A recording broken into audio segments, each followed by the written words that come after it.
Hello, Hello, I'm Virginia. and I'm Bianca. We are the identical twins of the dying movie race. Okay, so it actually feels like spring is here finally. And And allergies. Well, like for one thing, it actually feels like late spring because it was 80 degrees today. I But said spring will be a little late this year. yep, the groundhog said that too.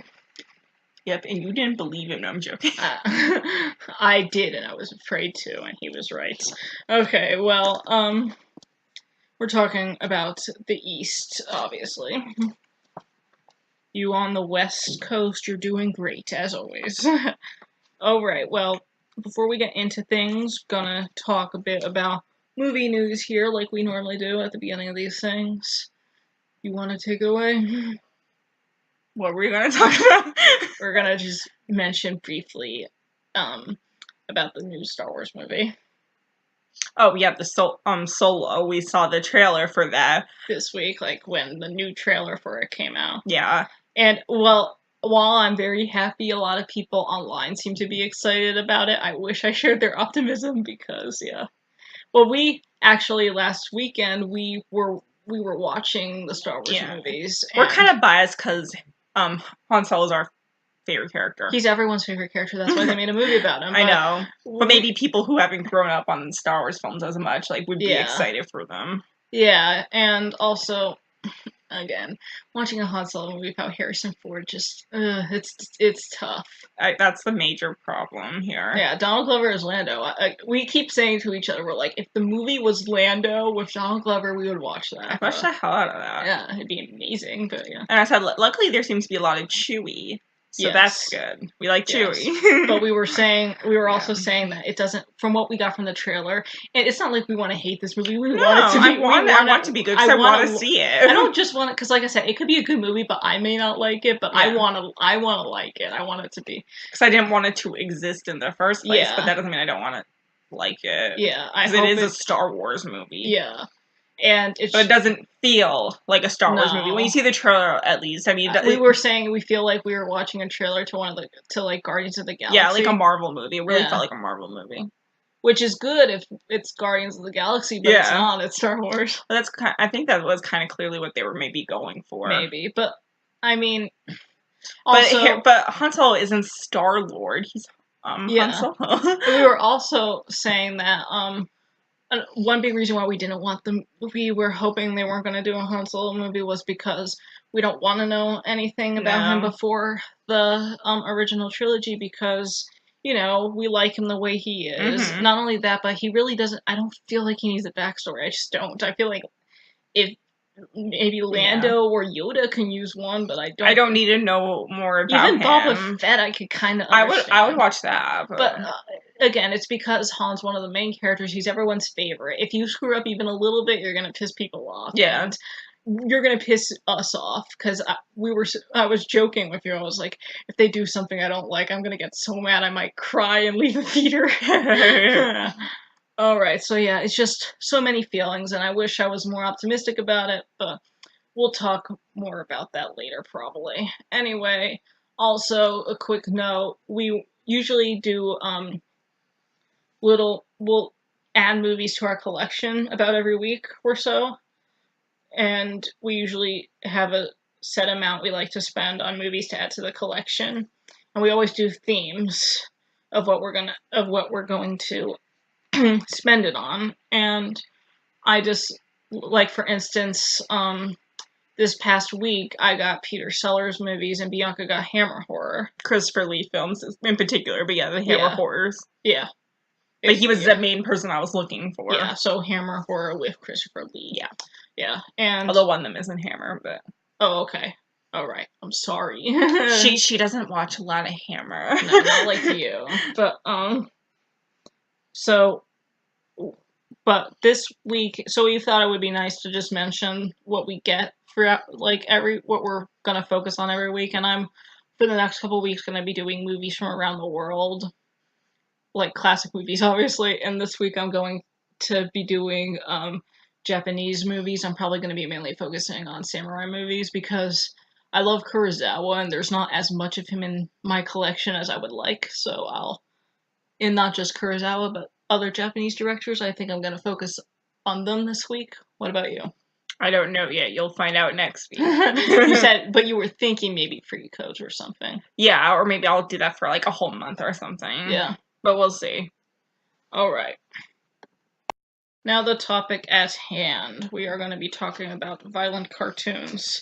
Now, it's kind of funny talking about this because you would think with a production code in place, when movies can be violent, you would think the same for cartoons. As it turns out, it's made pretty clear that cartoons were risque if they had sexual references, which a lot of them did, but especially the ones we're going to be talking about. But that the production code really did not care if cartoon characters were beating the crap out of each other, and that sort of paved the way for these really outlandish slapstick comedy. And I would say without a doubt, the 1940s and the 50s were the, slapstick decades. There's even a lot of scenes that were like too violent that a lot of times when you'd watch them on TV when you were younger, parts would be cutting out. Yeah, well, like one of my favorite Looney Tunes, happened especially to the Looney Tunes. Oh yes, one of my favorite Looney Tunes.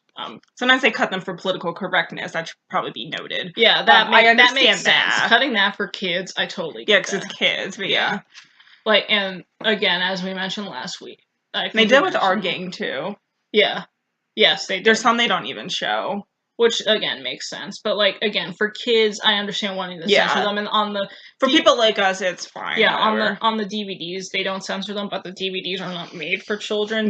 Don't go out and buy a Looney Tunes collection for your kids, because it's going to have a lot of stuff in it that that kids back in the day were okay with, but it would be a little uncomfortable to have a kid sit through it today. Yeah, even our generation, we're pretty desensitized to that kind of stuff. Yeah, I think that if you were going to watch it with your kids, that'd be okay, but I think young kids are better off watching these on TV when they're edited, which is how I first saw them.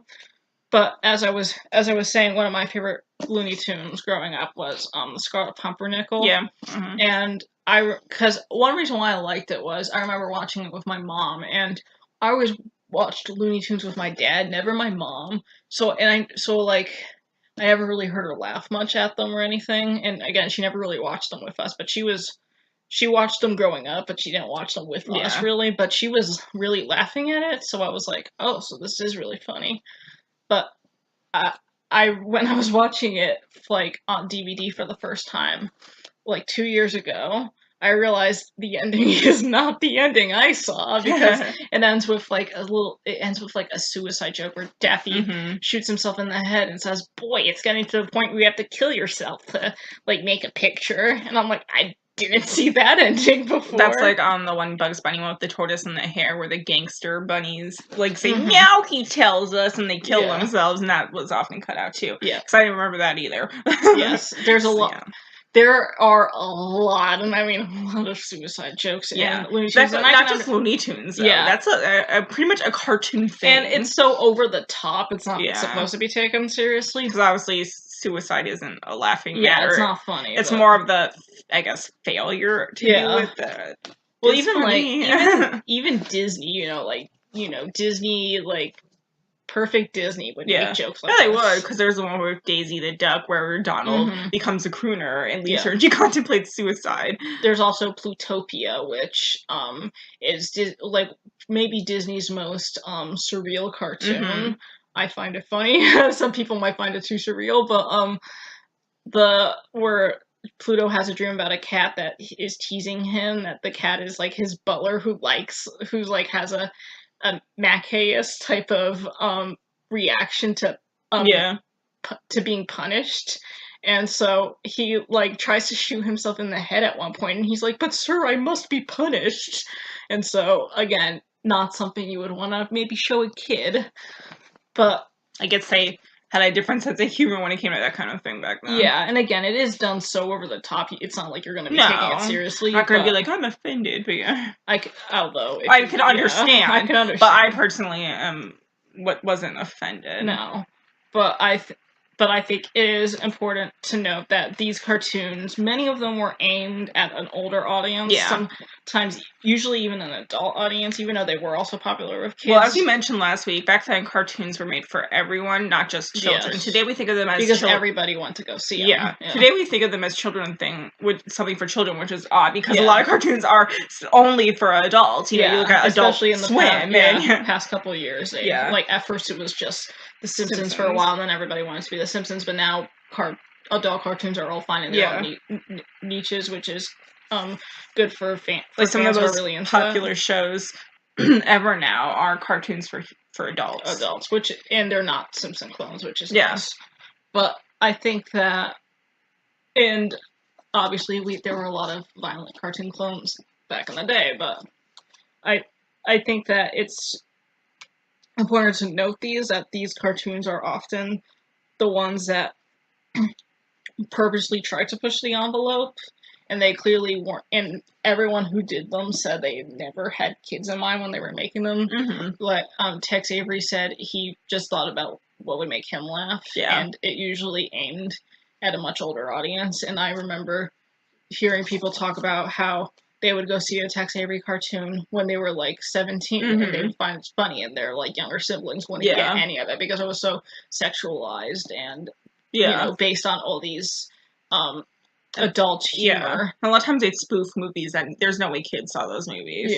Like, I mean, maybe they did, but they probably weren't paying a lot of attention to it. Because there's one where they spoofed the Petrified Forest. I don't think a lot of kids would sit through a movie like that, because it just has a lot of talking. Makes a joke about a kid going. Yeah, mommy, what? Daddy, why does she like that man? I love that part. That's my favorite part of the cartoon. But you know what I mean? Like, you're referring to the cartoon. She was an acrobat's daughter. By the way, just so they know. But that one, you know, just I'm sure a lot of kids didn't sit through the Petrified Forest, but they would still understand it enough to probably find it funny.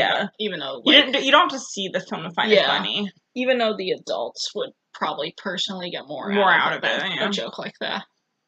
Maybe it's because it's easier to make kids laugh than it is adults. And you would think something with such high slapstick would be made with a more general audience in mind. So it's kind of funny that these cartoons tended not to be aimed at kids. They tended to be aimed at teens and adults. And so or just a general audience. Yeah, because you would think, because today when we think of slapstick, we think of something kids watch, you know, because we compare an adult cartoon today to a cartoon for children, and you'll see what I mean. I want to bring up a point with that. I remember, like, when we'd watch the Marx Brothers with our friends who were younger, like, the younger kids, they loved Harpo. They were laughing at everything Harpo did. He's my favorite, so I don't blame them. No, I mean, I'm just saying. But like, with the wordplay so much, that was the older people laughing. Over their heads, with the wordplay, they didn't get, like... But they still watched it.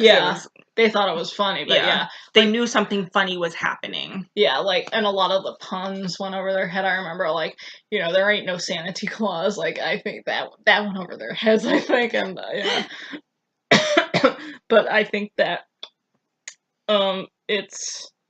But yeah, that's a lot like this. Like, kids would probably laugh at the extreme slapstick, but a lot of the, references and how extreme slapstick even can derive from a sexual reference. Maybe kids wouldn't quite understand that, especially in a Tex Avery cartoon. I think a lot of those jokes kids wouldn't totally understand. Today they might, but and a lot of cartoons today even slip in stuff because they know older people are watching. Like, you'll see a lot of that in SpongeBob or back then the Animaniacs. They had a ton. I'm surprised that like producers were like, "Hey, okay, put this in the Animaniacs," because it was generally for kids, but since then it has gained an adult audience because of those. And I remember, like, as a kid, Animaniacs would come on after Pokemon. So, and I was, growing up, I was, you know, super into Pokemon, and I still that was our jam. I still like to play the games, but, we really were into the Pokemon anime, and the Digimon anime, too. But, like, things like that we liked a lot as a kid. But I remember Animaniacs would come on after it, and I didn't get it. I would tend not to watch just because, like, I just didn't get it. I got Pinky in the Brain a little bit more, probably because I was like, oh, wait, Pinky's stupid. And like, that was what was funny. The concept's a little closer to something you would be familiar with, like the whole try and fail concept, like Wile E. Coyote and the Roadrunner is like that. Fox and the Crow. Yeah, but I guess so much from the Warners themselves, the Animaniacs, they are kind of, they're very much like the Marx Brothers, I guess, with the whole wordplay. But I feel like something like the Chicken Boo, I probably wouldn't have got that as a kid. I would have been like, why doesn't why That's one of my favorites. I know you like that one, but yeah. Oh, okay, so let's mention the Slapstick studios of them all, because, like, how Disney was the art studio. Mm-hmm. And occasionally they would have slapstick. I mean, obviously with the Donald, Goofy, Mickey. Goofy especially. Goofy was Disney's resident slapstick artist. Yeah. Do you want to talk a bit about Goofy's use of slapstick and violence in his cartoons? Because they normally, like, they weren't, like, as, like, over-the-top painful looking as something like Looney Tunes, but if any Disney character got in the most pain, it was Donald. Yeah. Because his bad temper always ended up getting him hurt somehow. Yeah, you're right. Goofy never really got hurt, because Goofy's too stupid to even get bad luck, it seems. Yeah. But because he's not bothered by anything. Yeah, so his cartoons, I think you could say they weren't violent, but they were slapstick heavy. Yeah, absolutely. Because he was stupid, but again, he's very unfazed by things. Which is funny in itself. Yeah. Because it's funny when one character does that. Yeah, like where something like that just doesn't seem to bother the one character. Like, he could get squished by a piano, and he doesn't care. Like in a lot of the Donald, Mickey, Goofy cartoons, like Goofy's always off doing his own little thing, while Donald gets like the worst of everything. Yeah. It's like how in a Laurel and Hardy cartoon where exactly. Laurel will do something stupid, but Hardy is the one that gets the slapstick. Like everything that Laurel does, the consequences always happen to Hardy, and that's just that whole idea is very funny. And Goofy and Donald interacted this very similarly, or with their surroundings. It had a similar effect. Like in a solo Donald cartoon, his nephews could be doing something, absolutely. But then it will come back to hurt Donald. And there's a lot of slapstick in those ones, in particular, because the nephews were very fast-paced, very, and again, always trying to make Donald the butt of everything, so there was a lot of slapstick there. And the same with Chip and Dale, absolutely. Who often interacted with Donald or Pluto. Donald is always annoyed by another character. Yeah. That's his thing. Not that we can blame him. No. Actually, a lot of times it's warranted, but it's funny nonetheless that he gets punished for it. Yes. Because he's the one, but his temper is so bad, you're like, oh, honey, it's not worth it,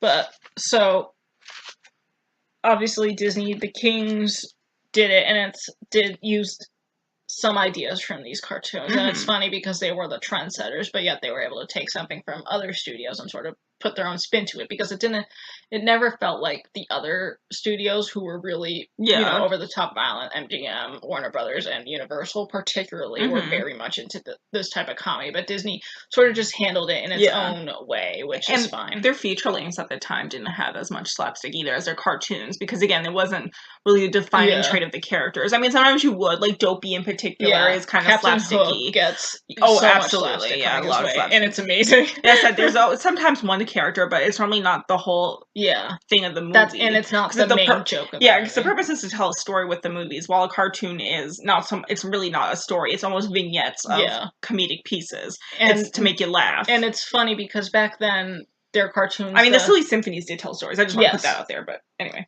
Well, it's funny because back then, their feature films, while they were high art, they did have slapstick and violent jokes in it, like Pinocchio, the Honest John and Gideon characters that like interacted with, Gideon doing something stupid, Honest John getting the fall for it, elephants ain't got feelings. Yeah, exactly. Like, because they're gonna drop him like 40 stories or whatever. Like, who would do that to a little elephant? Luckily, he gets out of it. Yeah, but they don't do that anymore, and they're like modern feature films, which is odd. You're like, it is, because they or that was like they have comic relief, but rarely slapstick. You never see characters beating the crap out of each other anymore. Sometimes there is some slapstick involved, like in Coco Dante, he's always falling over himself, so that in itself is slapstick, but nobody else really beats on anyone else. And it makes sense in a movie like that, because Dante does not deserve slapstick. Yeah, I know. So he's a lovable character. Yeah, he just always gets himself in. These and it's always his own doing, and it's usually by his own. And he's like Goofy. He's unfazed by it. So while Disney did have these cartoons, it was really the other studios that really made this what it is, and really the trendsetter was Warner Brothers. Because when you think of Disney cartoons, you think of something more like the Three Little Pigs, and particularly the Mickey Mouse cartoons, which didn't rely so much on slapstick. The early ones did, but even then, I guess a lot of the people, a lot of people today, common viewers, they aren't going to be thinking about those so much. And like we said, they weren't violent. They were slapstick, but they weren't violent. Now with Warner Brothers, it was super violence all the time, and it was amazing. Like, that was a defining trait of a lot of their characters. Like, basically, I guess the most famous example would be Wile E. Coyote and the Roadrunner. Mm-hmm. Yeah, exactly. Because that whole thing is vignettes of slapstick, just him trying to catch the Roadrunner and it always backfiring and hurting him instead. That is like the whole definition of slapstick. If you don't know what slapstick is, that's what it is. And it's also, I mean, I know you guys know what slapstick is. I'm just saying. It's also with the violence, the double cross, because like how you think a joke's gonna go one way and then it goes another, and it gets. That's one of my favorite things, because Buster Keaton said, "I always make my audience think I'm going one way, then I double cross them," because that is funny. You're just like, "Oh, I didn't see that coming." It's the unpredictableness of comedy. Yeah, and sometimes you do see where it's coming. But the reactions the characters have make up for it. Or a lot of times they're so smug. Like, particularly Tom and Jerry. He's so smug before. It's like he doesn't see this thing coming. Tom doesn't see Jerry has a plan all along. And that in itself is funny. Because Tom thinks, look at me. And it's like, no. Well, that's like with Wile E. Coyote and the Roadrunner. Like, if you do predict a joke, which doesn't, it doesn't happen all the time. No. But if you do predict where a joke's going to go, often Wile E. Coyote's actual expression, because again, he's so smug, and when his actual expression is really, really funny, because he's like, this time I got him. Or his expression afterwards, the whole beat up face, and like Chuck Jones in particular, that's his thing. That is his thing. And Tom and Jerry did that a lot too. Like in the famous Hunting trilogy with Bugs, Daffy, and Elmer, it's like most of the jokes are, where's Daffy's bill gonna be this time? Exactly, that's what I want. Yeah, we know the joke's gonna end with Daffy getting shot in the face. We don't know how it's gonna happen, but or how Bugs is gonna trick him into thinking that. But we know it's gonna happen, and we know Daffy's bill is gonna be in a different spot, but we never see exactly. We never can predict how Bugs is gonna trick him, and how where Daffy's bill is gonna go. And I love that he and Bugs are on the same side, and yet they're not in that cartoon. Yeah. And it's when they again very Tom and Jerry are able to again very Tom and Jerry and I think the way which Chuck Jones in particular was very good at that, having like their famous characters playing off each other, because he did like the best Porky and Daffy cartoons were done by Chuck Jones, because they are very funny. Their whole idea was usually Daffy would overcompensate, and he would be on such a high horse and he would overthink everything, and Porky can get it done with like little to no effort, just because Daffy takes himself way too seriously, and it's funny. That idea. It is kind of like the mentality of Donald and Goofy, how one doesn't unfazed by everything, doesn't get affected by it, while the other one gets shit. The Laurel and Hardy thing. Yeah. Donald and Goofy and Porky and Daffy very much like in the same boat here. Clearly inspired by that. Yeah, you're right. And like often, like even though often in these situations the slapstick coming Daffy's way is Daffy's own fault. That is one of the differences. It's not like Goofy does something stupid and Donald gets so they did have a different spin on it, which is interesting. As they should. Yeah. Or else they'd just be copycats, because it was actually Disney that was doing it first. That was Chuck Jones' whole thing, is that, like, I know many people look at Warner Brothers as the pioneer of these things, but Chuck Jones himself, and he was very open with it. He never hid his inspirations. He loved being inspired by other things, and then putting his own spin on it, because it never felt like oh, he stole from this. It never felt like that. It was clear, like, inspiration, like how I mentioned earlier, Fox and Crow, their cartoons were what inspired Wile E. Coyote and the Roadrunner. Yeah. But most people today don't know that, because most people today, if they've seen Fox and the Crow, they've seen it in their non-Wile E. Coyote and Roadrunner productions for UPA, which handled them completely different.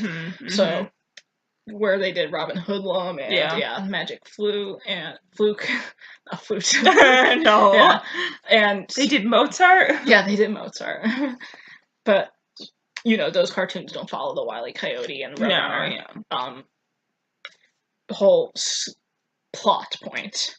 So it wasn't, this isn't obvious. Yeah, like the scenario, yes, but the actual way it was executed is very different. I would assume so. I've only seen Fox and Crow through UPA, but yeah. But also, it was also just in how Chuck Jones had his own set of rules of what he could follow, and things that he didn't, because, like, how they always had to stay in the desert setting. So he used the Ralph Wolf and Sam Sheepdog cartoons to do the Wile E. Coyote and Roadrunner slapstick, violent fanfare, but through a different setting and different characters. Yeah. And I really like the clock out jokes at the end of those cartoons. But so let's talk about Bugs. Bugs. Yes. Now, Bugs Bunny's whole shtick was that he, for whatever reason, would end up annoying somebody. Yeah. And Chuck Jones liked to have his Bugs Bunny being annoying to just being justified, like he has to be pushed over the edge. Like someone's trying to hunt him. Okay, that's perfectly justified. Exactly. It's understandable. It's like how, Jerry goes after... in some cartoons, Jerry will go after Tom for no reason, but in most of the time, Tom is trying to eat him. If Jerry goes after Tom for no reason, at the end, you're right. Jerry he gets some comeuppance. Because it's often a very equal footing here. But with Bugs Bunny, he does often, at the beginning, he didn't really have much of a reason. He was just there to be annoying. Yeah, and that was how. And this is just the first couple. Yeah, that was how Bob Clampett viewed Bugs, and I mean, obviously, the way Chuck Jones handled him makes more sense from a character perspective, but Bob Clampett's my favorite cartoon director, so I really do like the way he handles Bugs Bunny, because I like how, in a Bob Clampett cartoon, he especially is good with the double cross, because you never know how one of his cartoons is going to end. Because at the end of a Chuck Jones cartoon, we know Bugs is going to come out on top. Yeah. In a Bob Clampett cartoon, he could, where he couldn't. In a Bob Clampett cartoon, even Daffy could come out on top in the end, where he could not. And Chuck Jones, Bugs Bunny seems a lot smarter than everyone else. Like, he knows something that they don't. He's very self-aware, which works great with the character. And Jerry can be that way sometimes, too. Like, just that he knows he's going to make it out okay. He doesn't even worry for a second. Yeah. Jerry shows a lot more worry than Bugs ever did. That's true. Even though, like, Jerry can be laid back at times. Of course. Bugs' whole, like, what made audiences fall in love with him was in A Wild Hare, the Tex Avery cartoon. Yeah. That introduced him was that he had a gun in his face and he didn't care. I know. He's just like, don't point that here. Yeah, he hits it away. And he's just chewing on his carrot like Groucho Marx. Yeah. Like, I don't care, whatever. Yeah. So that whole idea was always with Bugs and like his and that wasn't a thing too. Like it's very common now, I guess, to think of that with cartoons as a whole. That completely sarcastic guy who is in the face of danger and is like it's fine, laughs in the face. But this was really this was the trend. Bugs was a trendsetter. He was and that's how that's really the arc of his character. And I think that this type of formula worked really well with violence, because Bugs worked really well opposite an adversary. An adversary like Yosemite Sam, Elmer Fudd, or even like a character we see less often, but occasionally show up, or even a one-shot character. Yeah, and those ideas worked very, very well, because there was so much you could do with Bugs. He was never limited to one place, and I think that's what. Or one joke. Yeah, I think that's what's interesting with Tom and Jerry as well, because they were often domesticated, but not really. Like, they could move around, and they could have, whereas... They had a lot of change of settings. Yeah, like, that was a big thing with Sylvester and Tweety Bird, was changing the setting. Like, so, the same slapstick jokes, the same, Sylvester gets, all the shit comes Sylvester's way. but it's handled in a different setting with different ideas from it. And like, oh, in this cartoon, Tweety is on a high up pole in a dog park. Okay, there you go. Yeah. In this cartoon, they're at the beach. Okay, in this cartoon, that's Tom and Jerry too. Yep, and exactly, that's Tom and Jerry. But Tom and they're on a golf course here. They're on a beach here. They're playing pool here. Oh, they're in the house again. You know, stuff like that. Yeah, and I think what Tom and Jerry was particularly good at doing was having cartoons that, like, if you think about, like, the setting or the plot, and they sound similar, like, two cartoons will sound similar to each other, but they'll be completely, the execution will be completely different. In your head, you could easily differentiate them. Yeah. Like, you know, when you, like, compare a lot of the Jerry and Nibbles cartoons. Yeah. But yet they, come across differently, like, when you see them side by side, because they usually have a different goal to them. And different storyline even, because they really upped the ante with storylines when Nibbles was concerned, because that's when they had him as the Two Musketeers, or the Thanksgiving Orphans, a very famous one. Yeah, and you also think of something like Two Musketeers and Touche Pussycat, which seem very similar, like in idea, but yet their cartoons play out very differently. Yeah, because the one's a follow up to the other, but but you would think it would just be, oh, this is the same cartoon with different jokes, and it doesn't feel that way. Well, does the Iron Mask feel like the Three Musketeers, you know? Yeah. That's true.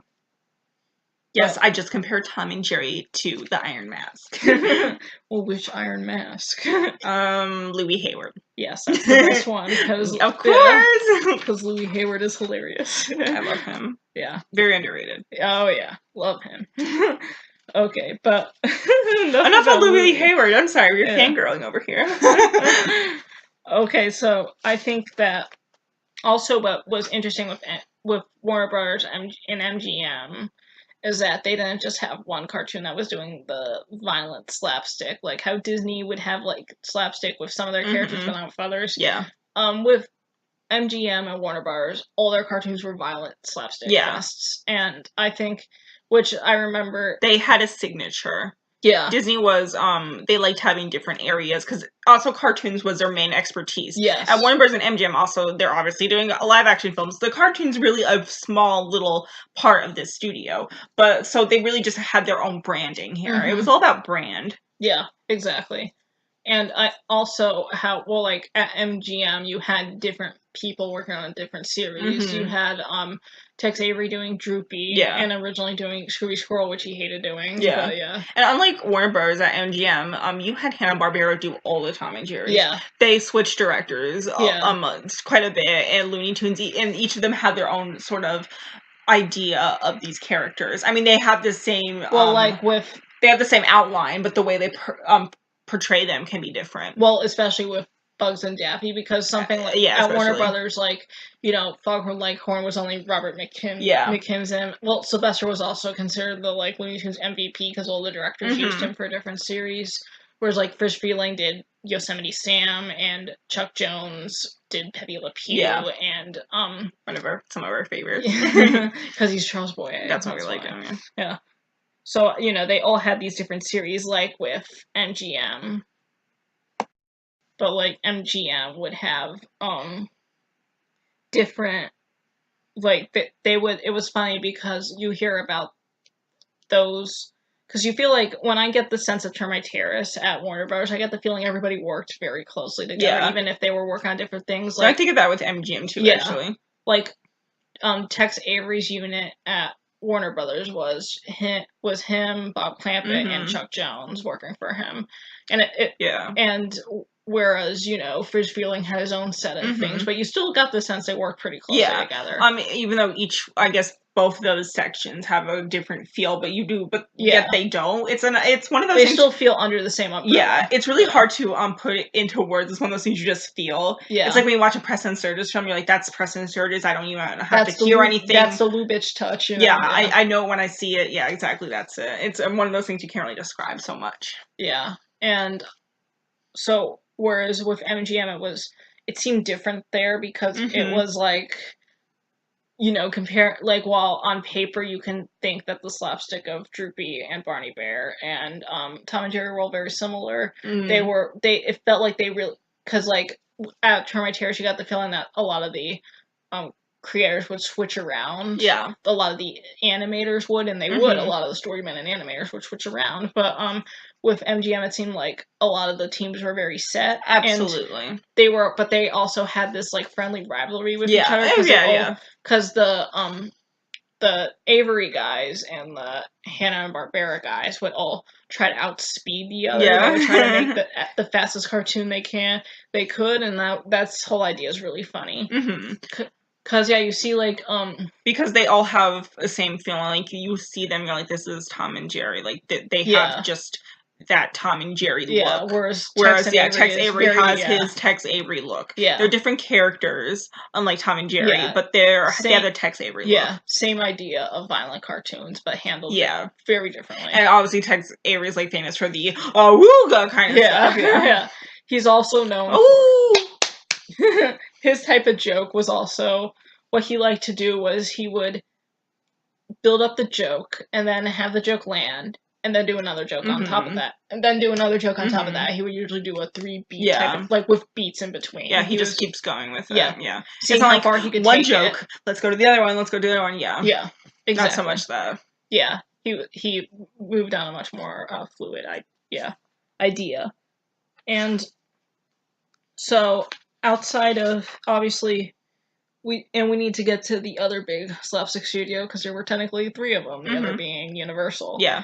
But unlike Warner Brothers and MGM where they had multiple slapstick characters all part of the mix, Universal really had one slapstick character. The other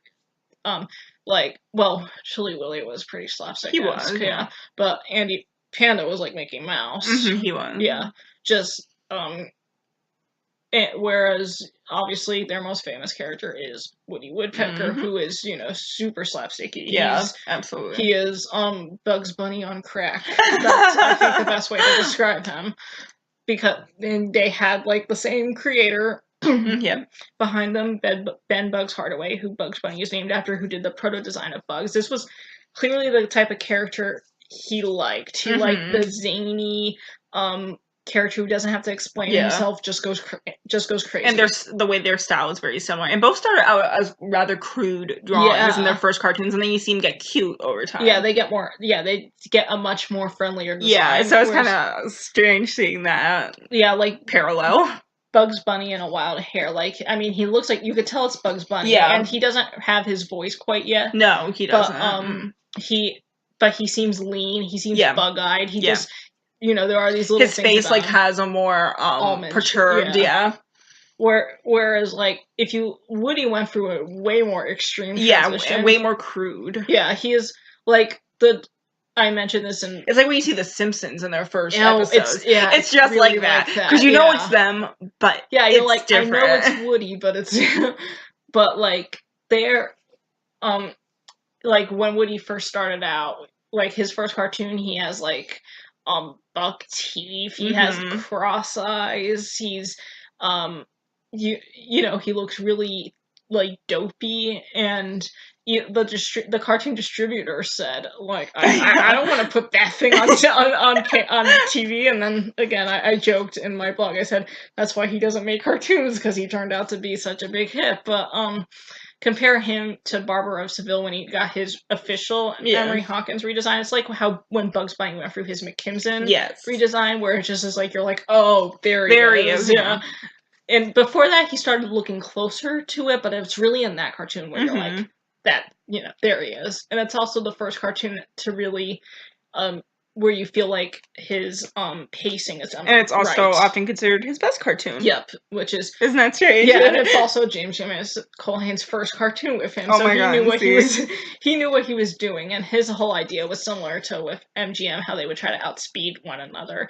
With Woody, he said Woody has to be fast, and Woody was probably the fastest cartoon of all of them. The fastest one was Woody. One of them, I would say. I think the Roadrunner obviously goes up there. I think like Woody and Tom and Jerry could maybe rival each other, but I think that Tom and Jerry is pretty fast, but it depends on the situation sometimes. That's true. Whereas Woody, it's zoop, zoop, that's his zoop, thing. Yeah, with Tom and Jerry, it's more of the situation. You're right. Rather than the character in itself. Tom and Jerry usually took time to build up something, whereas Woody is just speed. Yeah, Woody is very much a character-driven cartoon, while like the Animaniacs even. Yeah.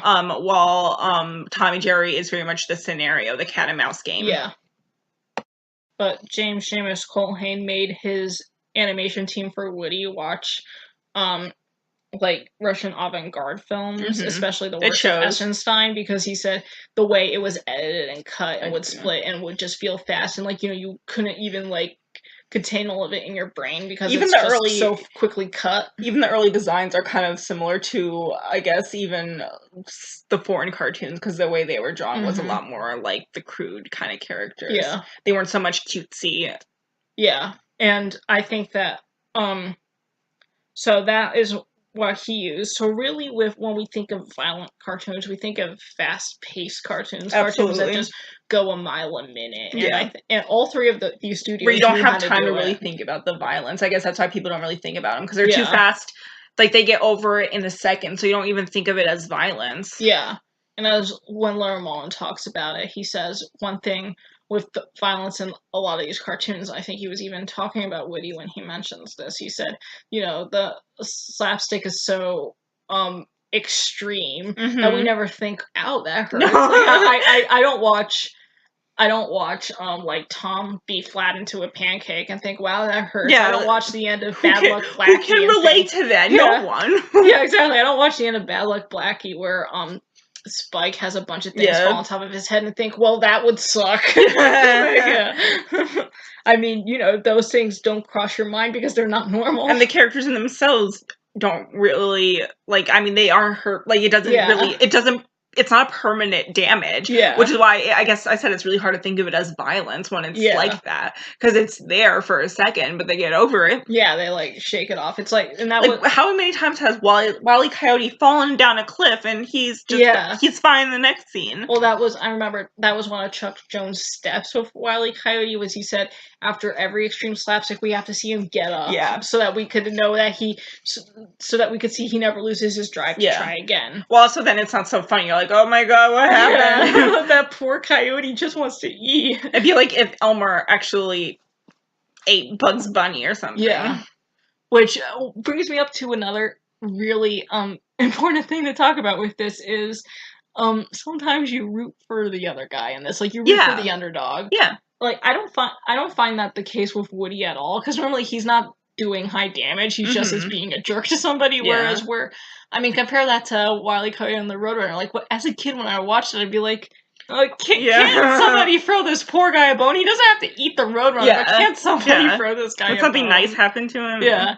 And I mean, which I think, it's almost as if Hanna-Barbera with Tom and Jerry realized that the audience might think this, because sometimes they would say, throw Tom a bone, or they would say, well, if Tom gets shit, Jerry has to get some shit, actually, too. They do it quite a bit, in a lot of their most famous cartoons especially, but it really shows that they're both happy with the relationship they have. Yeah. They like trying to outsmart the other. Yeah. And I really like some of the ending of cartoons where they become, like, friends in the end, or they show a truce. Like, the Thanksgiving one, where in the end they come together for Thanksgiving. That's a really nice ending.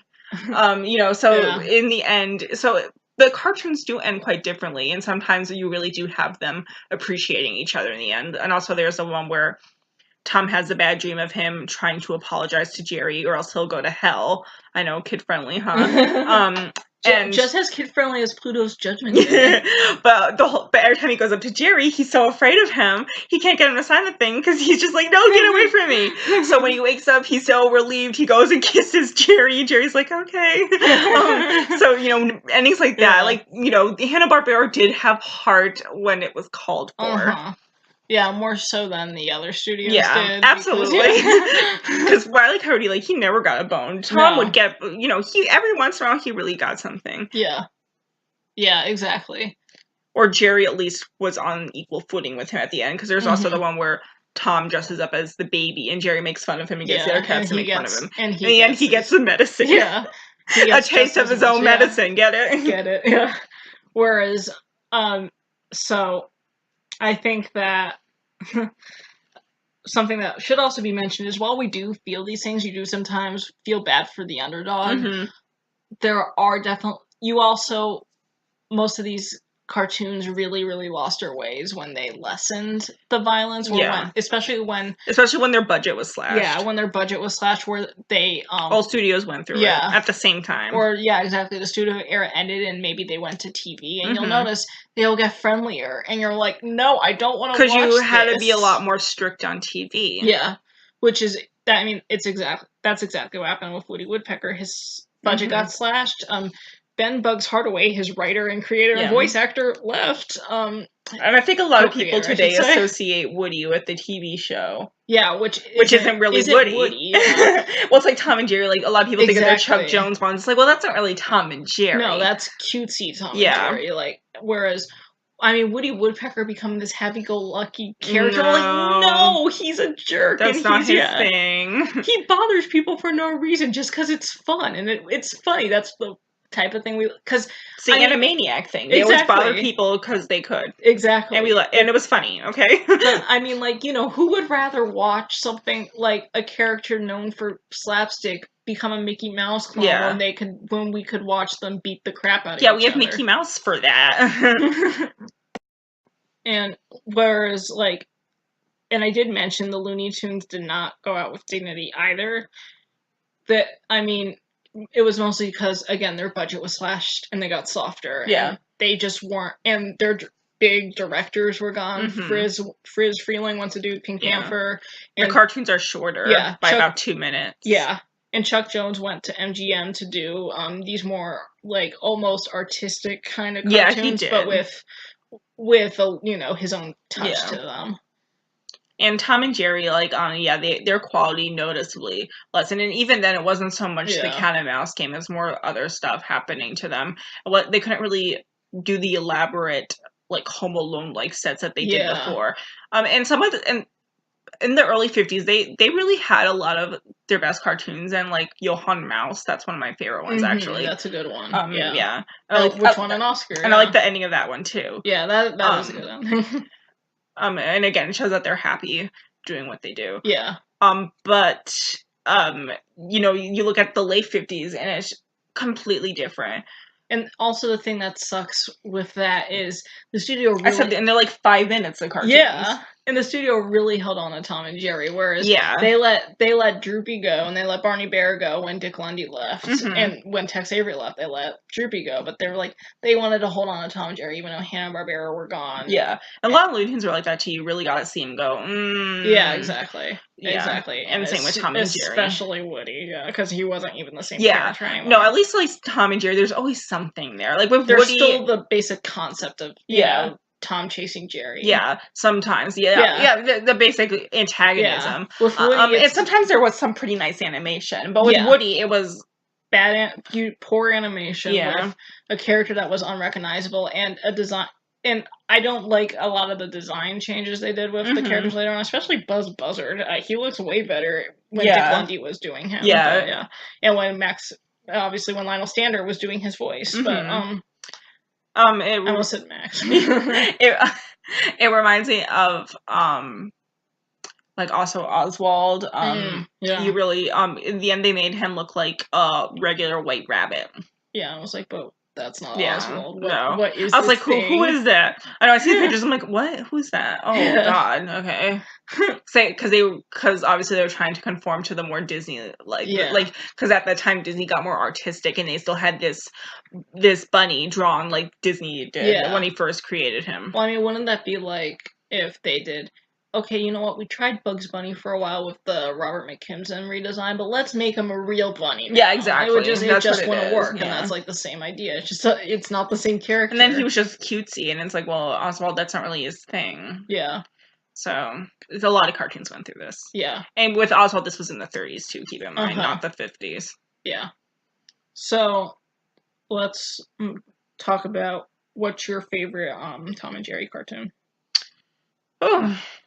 to look at through the list because it's really hard just picking and you've seen more than I have because you're the bigger fan, but I really like Mouse Trouble. That's the one I like a lot. I was thinking that one actually. Don't you believe it? Yeah. That's the one where it ends with Tom eating the exploding Mae West doll, and then he hicks up, and every time he hicks up, it's come to see me sometime. Come to see me sometime. Yeah, I like that one a lot. Yeah. I saw like Isn't that one where he eats the doll? I think it is. Yeah, no, I think you're right. Yeah.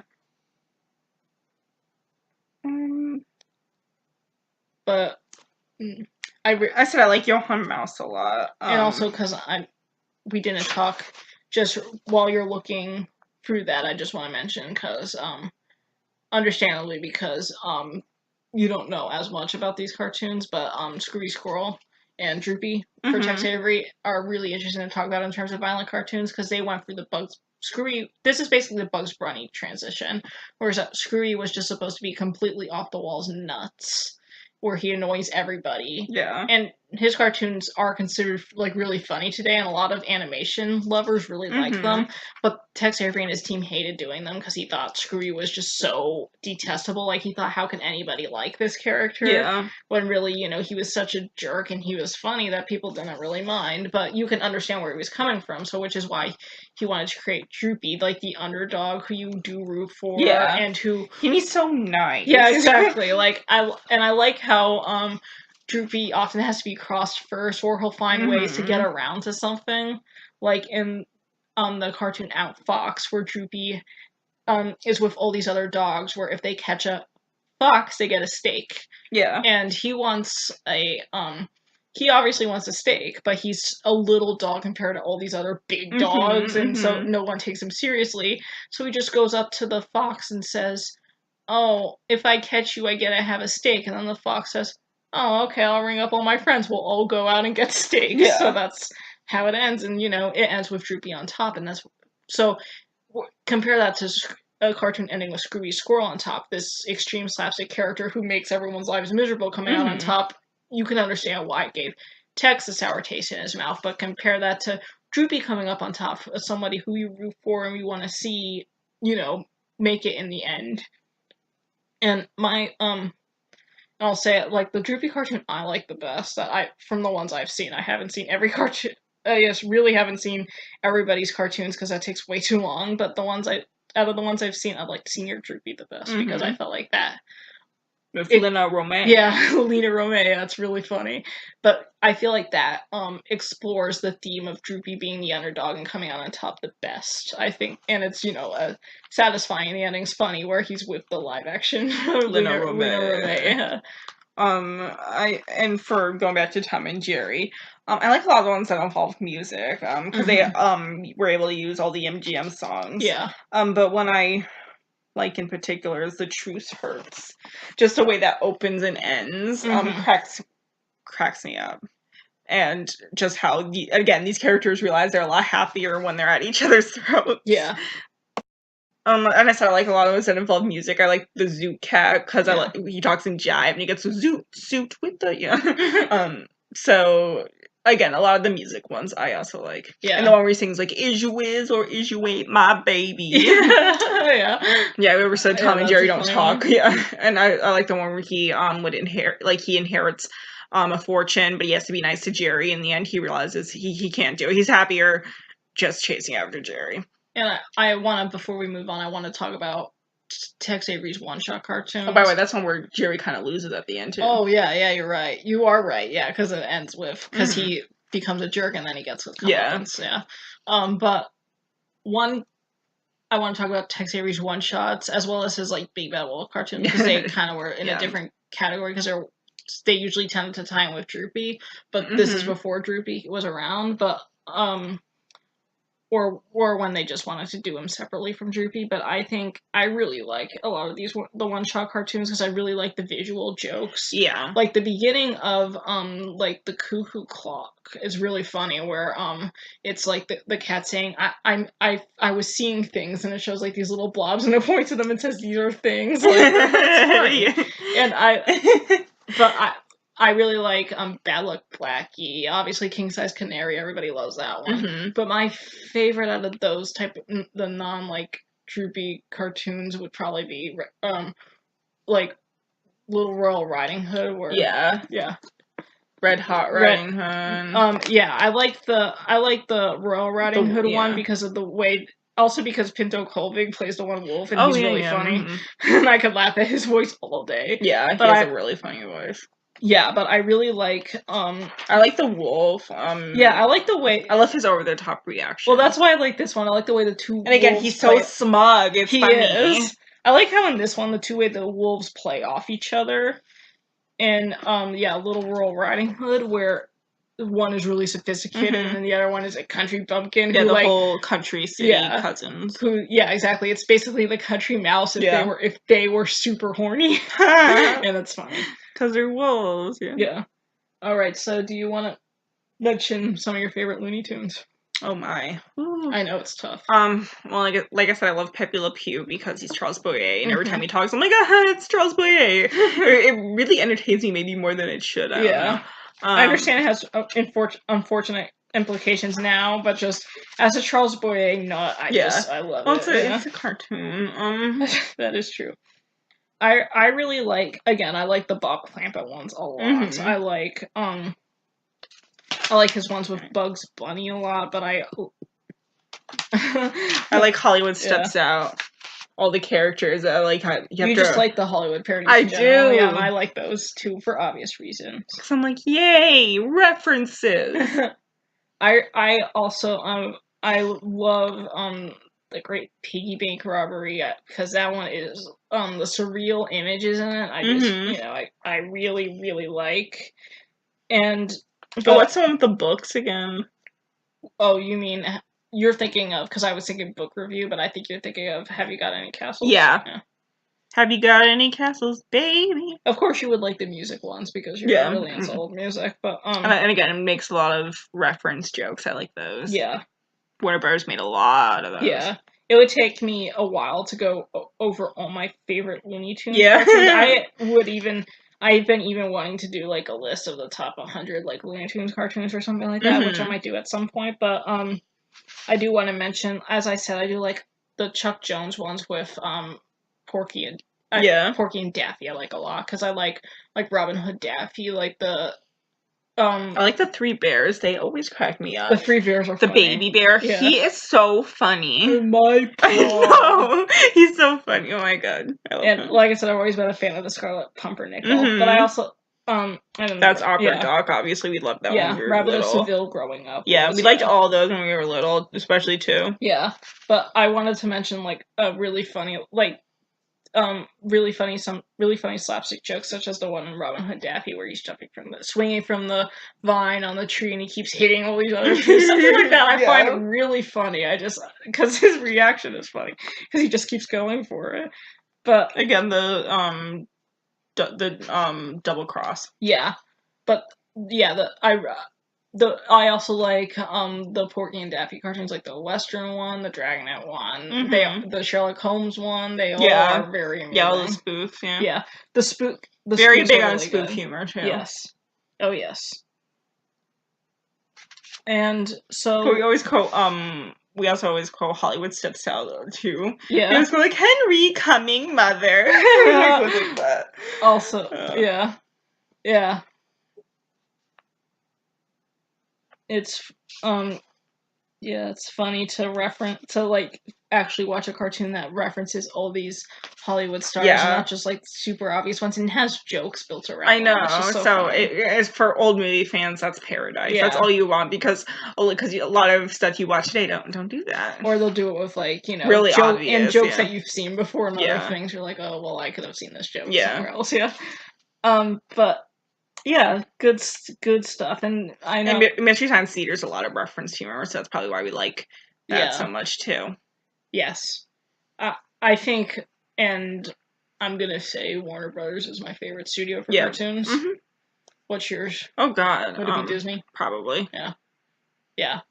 More Warner Brothers or more Disney, I guess. And more MGM too. Yeah, and obviously MGM I think would be the backup. Yeah, probably. Yeah, because they have such a good mix. Yeah. And before we go, I want to say that two really good Woody Woodpecker cartoons that I like. My two favorites are probably Barber Seville and Woody Dines Out, which are both James James Colehane cartoons. Okay, so anything else you want to add? All cartoons are the best. Especially Slapstick. Yeah, especially Looney Tunes and Tom and Jerry and all those guys. Good stuff. They're the big ones for obvious reasons. Alright, so to close things off, we'll talk about our suggestions, movies that you should, if you want to watch a movie this weekend, check them out. We're probably going to the actual movies this weekend, but yeah. More on that later. Yeah. We might mention it next week. Yeah, no hints. Shh! Stop. No, that's funny. Alright, so I have one this week, and Bianca, all yours already played. That always happens to me. Well, I only have one, so I have On Borrowed Time with Lionel Barrymore, and I like the way this movie. I have a soft spot for movies, which is kind of weird, but I like it when movies portray death not in like a super negative light, like especially the character of death. Even though I do like death as a bastard, like in Seventh Seal and things like that, because that does seem like something Death would do if he was just those kind of things that make you think. Yeah, but I like the way it handles death in this movie, especially Cedric Hardwicke plays it, and he plays it so nonchalantly, like, oh yep, this is my life, this is what I do. I shouldn't say life because he's deaf, he doesn't have one, but it's just like, this is my duty, this is what I do. It's not hell like the Phantom Carriage. Yeah, exactly. And I think I think this is a type of movie that is a good watch for both younger and older people. I feel like maybe some of the things kids would be like because death is like the main theme of this movie. I feel like some kids might be uncomfortable with that, but I would say if you can watch All Dogs Go to Heaven. True. If your kid can make it to the end, then they're gonna be fine. Yeah. Because we watched All Dogs Go to Heaven all the time. Oh my gosh. Yeah, that was... Maybe that's why you're so desensitized to it. Yeah, that's why death in movies, like, death takes a holiday and that was one of our favorite movies when we were little. Yeah, we used to watch it every day. I know, we watched it so many times. And then we watched the second one a lot, and the second one sucks. I know. With, like, it had, putrid animation. We watched The Land Before Time a lot, too. Yeah, well, at least the animation in those sequels. What happened to Don Bluth? I want to know. He used to make such good movies, but I guess. Then he went downhill a little bit there. Like, I guess we can talk about that when we talk about growing up on cartoons, because some of those, like, even, like, Don Bluth, like, as a kid, I liked pretty much all his movies, but even then there were some that I couldn't get through. Yeah. Troll at Central Park. I never got through that. I was like, this is, like, even when I was 5, I was like, this is kiddie crap. I'm not sitting through this. I know, I was like, don't patronize me. Put back on my violent cartoons, please. Yeah. I'm gonna go watch Pee-wee's Playhouse, you guys. Watching my Old Dogs Go to Heaven. Go watch my other Don Bluth stuff. Alright, well, see you guys next week. Bye!